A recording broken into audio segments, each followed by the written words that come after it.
there is often a trade-off between efficiency and equity in the allocation and use of resources. Before we go to the issue of the trade-off, let me define what we mean by efficiency and equity. There are many definitions of efficiency. See, the most commonly used economic definition of efficiency is that an allocation or use of resources is efficient if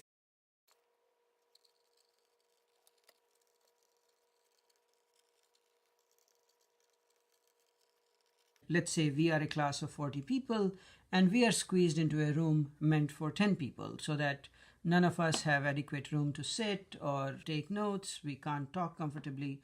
We are bumping into each other constantly.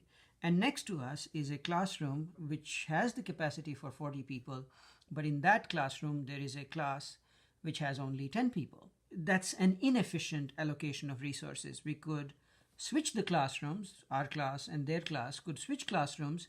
We would be the larger class in the larger classroom, they would be the smaller class in the smaller classroom, and that would make us better off without making them worse off. So an allocation or use of resources is efficient if nobody can be made better off without making someone else worse off. That's the most common economic definition of efficiency. And clearly, the classroom example that I just gave you, prior to the change, when the larger class was in the smaller classroom, that's an example of inefficiency. One way to think about this definition of efficiency is that if we can help some people without hurting others, then we should. The implication of this is that if we are not exploiting all opportunities to do this, then we are being inefficient.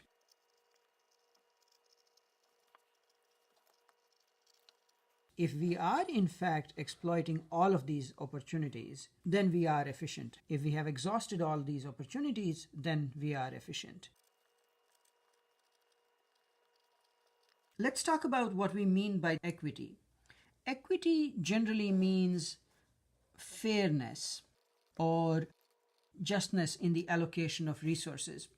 As an example of the trade-off between fairness and efficiency, between equity and efficiency, think about what has been happening in healthcare in rural America. As many of you probably know, America is an urbanizing country. This is a decades-long trend. As more and more of the population moves to urban and suburban areas, rural areas are left with fewer and fewer people. What has been happening is that hospitals and other healthcare institutions, they have been closing their facilities in sparsely populated rural areas and have been focusing more on urban and suburban areas. From an efficiency perspective, this may make perfect sense.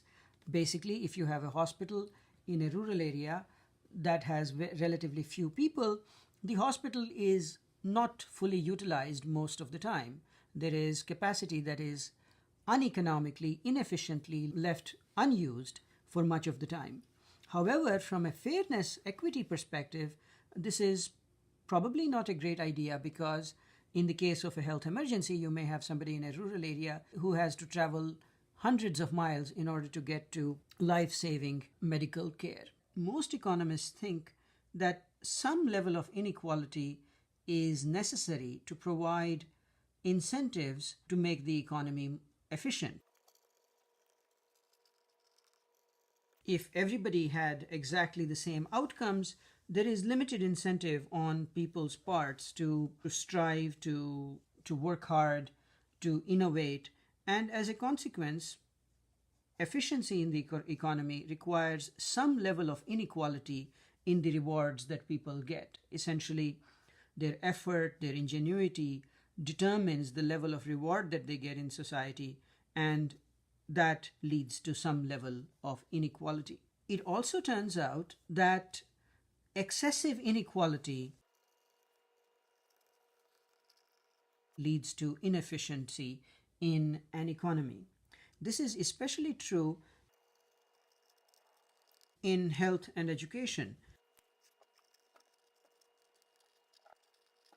So when there is excessive inequality in health and education, opportunity to excel is limited for the people who are less well off. They are never able to reach their potential because their ability to reach their potential is limited by either poor health or poor education. Their contributions to society, to economic welfare of society, are limited by either poor health or the fact that they were not as well educated as they would have required to be in order to reach their potential.